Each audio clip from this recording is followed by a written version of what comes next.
నమస్తే, welcome to 99 TV. మాజీ ప్రధాని ఇందిరాగాంధీ ఉక్కు మహిళ.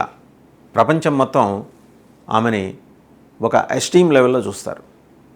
అంతర్గత రాజకీయాలు వేరు దేశంలో ఉండేవి, బట్ ప్రపంచంలో ఆమెకున్న స్థానం వేరు. ఇందిరాగాంధీ సమర్థత, దక్షత, తక్షణ నిర్ణయాలు, వివేచనతో కూడిన నిర్ణయాలు తీసుకోవడంలో ఆమె సాటి. వైరి పక్షాల నుంచి కూడా ఆమె ప్రశంసలు అందుకున్నారు. వాజ్పేయి కావచ్చు, ఇతరత్ర సీనియర్ నాయకులు కావచ్చు.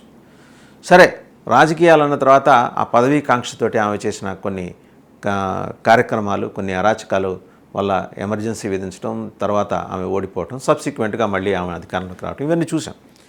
అయితే 1980s జరిగిన ఒక సంఘటన గురించి American CIA former agent, central intelligence of America former agent ఆయన రిచర్డ్ బార్లో చాలా ఇంట్రెస్టింగ్ అండ్ సెన్సేషనల్ ఇవి టాపిక్స్ రివీల్ చేశారు, ఆస్పెక్ట్స్ రివీల్ చేశారు.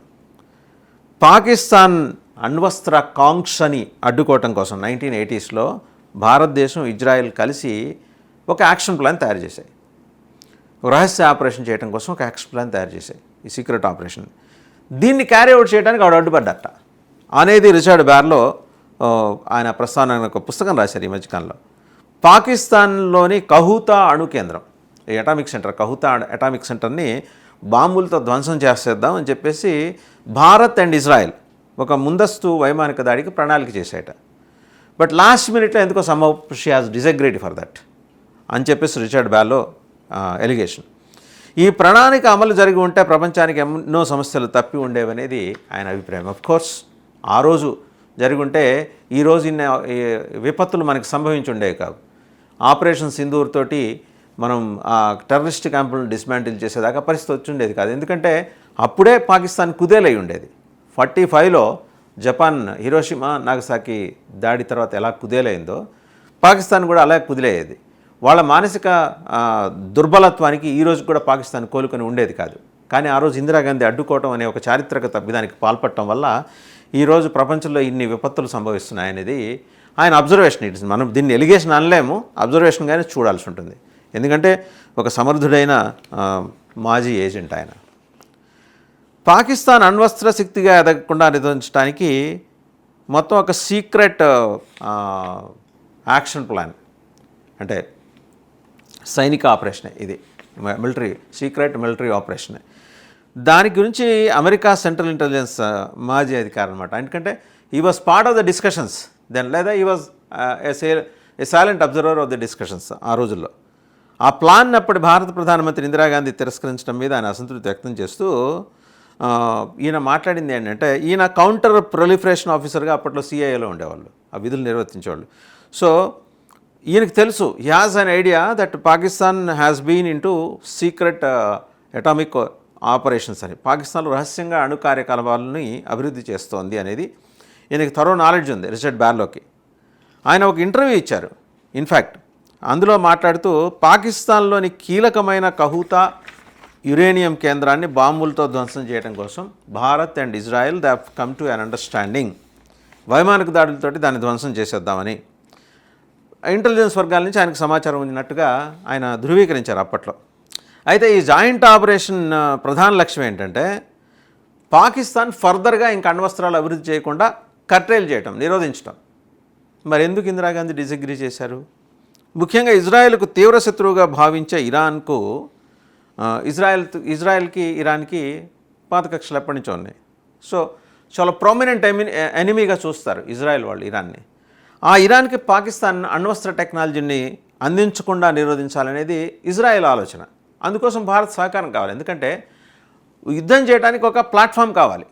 ఇజ్రాయెల్ అంత దూరం నుంచి వచ్చి యుద్ధం చేయలేదు కదా. సో మనం ఒక స్థావరం మనం ఇవ్వగలిగితే, లేదా ఒక జాయింట్ ఎక్సర్సైజ్ క్యారీ అవుట్ చేయగలిగితే ఆ యుద్ధం చేయడానికి అవకాశం ఉంటుంది. ఈ ఉద్దేశంతో ఆ ప్రణాళికలు ఉన్నాయి అని చెప్పేసి తనకు ఆ రోజు ప్రొలిఫరేషన్ ఆఫీసర్గా ఆయన ఉద్యోగం చేస్తున్నప్పుడు, కౌంటర్ ప్రొలిఫరేషన్ ఆఫీసర్గా ఉద్యోగం చేస్తున్నప్పుడు ఆయనకు అందిన నివేదికల నుంచి ఎలిసిట్ చేసిన సమాచారాన్ని ఆయన మనకు షేర్ చేశారు. సో అయితే తాను ప్రభుత్వ సర్వీసులో లేరట అప్పటికే. ఇంటెలిజెన్స్ వర్గాలు ఈ ఆపరేషన్ గురించి విన్నాను, అయితే ఇది కార్యరూపం దాల్చలేదు అని చెప్పుకుంటూ వచ్చారు. ఇందిరాగాంధీ అడ్డుకున్నారు, ఇలా చేయటం సిగ్గుచేటు అంటారు. సో మరి as to what prompted him to think like that మనకు అర్థం కావట్లేదు.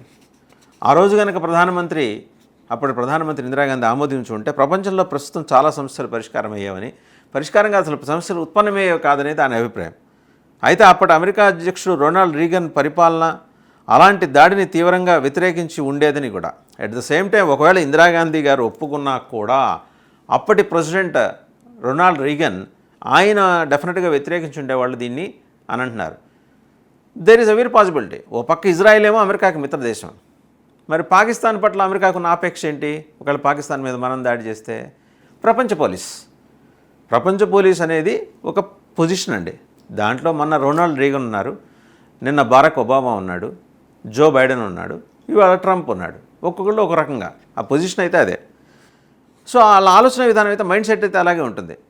వాళ్ళు ఏదైనా చేయొచ్చు, భారతదేశం మాత్రం చేయకూడదు. ఆ సమయంలో సోవియట్ యూనియన్ మీద ఆఫ్ఘనిస్తాన్లో అమెరికా చేస్తున్న రహస్య యుద్ధానికి ఈ దాడి ఆటంకం కలిగించేది అనేది Richard barrel observation. Certainly Soviet union మీద అమెరికా ఏం చేసింది, ఆఫ్ఘనిస్తాన్లో అమెరికా స్థావరాలు ఏర్పాటు చేసుకుంది.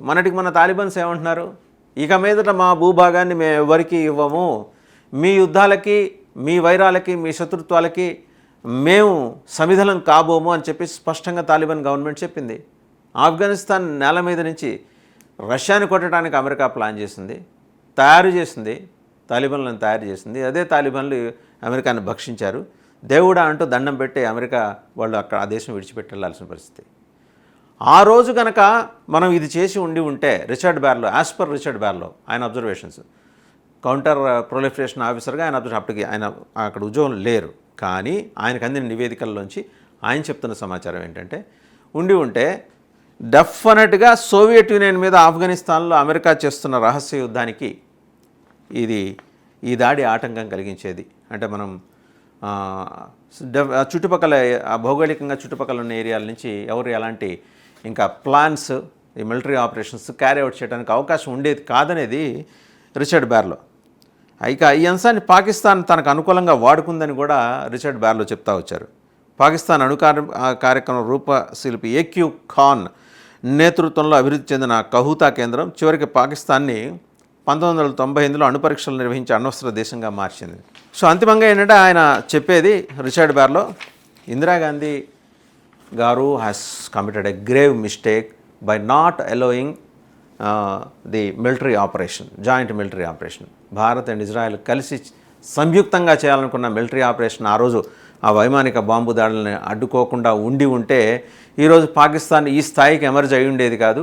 And at the same time Afghanistan నుంచి సోవియట్ యూనియన్ మీద రహస్యంగా యుద్ధం చేస్తున్న అమెరికా వ్యవహారానికి కూడా ఆ రోజు ఆటంకం కలిగి ఉండేది.